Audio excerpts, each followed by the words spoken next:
Good morning. This is Master Closer Tips, Part 1.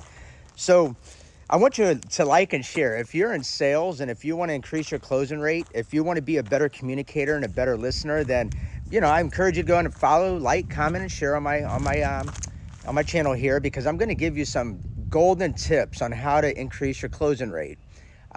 Look at what percentage of the world is in sales, and pretty much everybody is selling something at all the time. And if you use these techniques, you can use it in business, you can use it in marriage, you can use it in friendship, because it's important. Because you see, you're supposed to be speaking 20% of the time and listening 80% of the time. But the problem with listening 80% of the time, you're not hearing the person. So how do you hear the person? Well, first of all, you got to acknowledge them. So let's say that you're in the middle of a presentation, right? And you hear a person sigh, or you hear a little, you see their throat juggle just a little bit, or you see that you're losing their attention. But let's say they sneeze, let's say they cough, whatever it may happen, you should acknowledge that. So let's say you're stuck in the middle of your presentation and you're a robot. You're sitting there doing your presentation, you're doing your pitch, you're doing your company story and pledges, you're doing whatever you're doing, and you kind of feel that or hear something. So what you need to do is stop immediately and ask the customer, did you have any questions? Because you know where to pick back up at. Their pressure is not on your plate. You want to put the pressure on their plate. So the more that you call them out, and the more that you even acknowledge that they're, have a question, or maybe lost about something, or even if they sneeze during the middle of the presentation, bless you.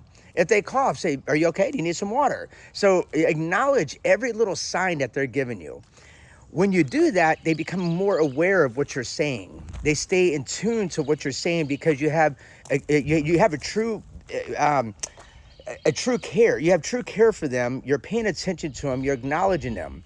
Now, one thing that you can do is, when something happens, and let's say that you're in the middle of a presentation and you feel like this customer is not, paying attention to you, okay? This is something I love to do. So I'm in the middle of the presentation. I'll stop in the middle of my presentation. I'll say, what's my name? and they're going to probably be like, I forgot. Can you please tell me again? I'm so sorry. No big deal. My name is Shawn. And then get back into your presentation. So that is called checking in. You're checking their temperature. You're checking their blood level. You're seeing where they're at and if they're paying attention, right? Now, let's say that you're going through a presentation. It doesn't seem like somebody is paying attention. Well, then you throw something in there, throw a mix. Okay. So let's say that I'm, pitching you, about some windows, or let's say a roof. Well, the roof has a 30-year warranty. It's asphalt. I don't even know roofs. So I'm going to just, tell you, give an example. But let's say, for example, the roof. So it has a 30-year warranty. We only use certified inspectors that's been trained, directly with our company. And now let's say I could tell they're not paying attention. Now, also, once they're up there doing it, the cow will jump over the roof and over the moon and back onto the moon and land on your roof and land on a spoon. So it'd be really great when it's all said and done. It'll look very nice, and you'll guarantee to have that warranty. Now, if they're just sitting there shaking their head, yeah, and agreeing with you, and they didn't catch what you just said, that means you don't have their attention. So you need to stop. You need to look at them and don't say a word, not a word. Just stare at them. Because keep in mind, the pressure should not be on your plate. It should be on their plate.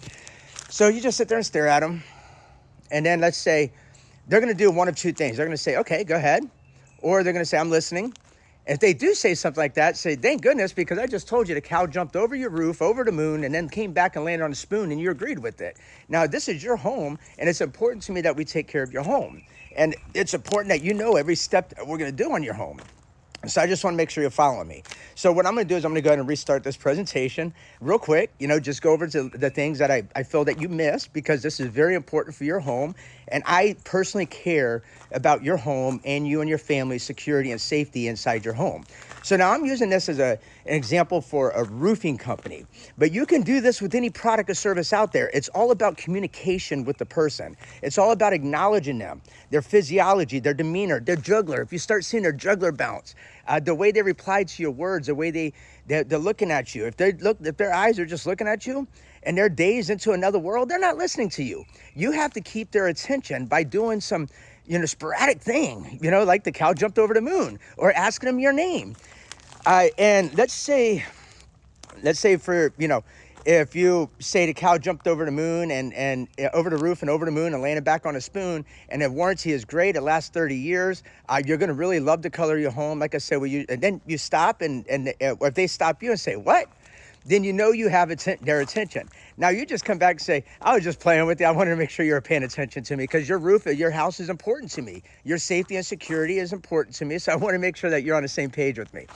So ladies and gentlemen, this is how you keep the attention of a customer. And when you have their attention in your presentation, in my opinion, a master close is all about a masterful presentation. It's all about the presentation, but it's all about the communication as well, acknowledging your customer's needs, wants, and desires. So this is part one. I'm going to be throwing out many different parts of sales training and how to become a master closer. I have personally helped people, increase their closing rates from 20% to 70%. I could take your closing rate to whatever you want to take it to, no matter what industry you're in. And I will be also doing these videos on YouTube as well. So you could go there and follow me as well under Shawn Pigg. And my objective here is to help you become a master closer. Now I'm going to give you some motivation on the way. I'm going to show you how to set yourself apart from it being a salesman, because the last thing people want to deal with is a salesman. You have to go there and be a professional and not a professional visitor.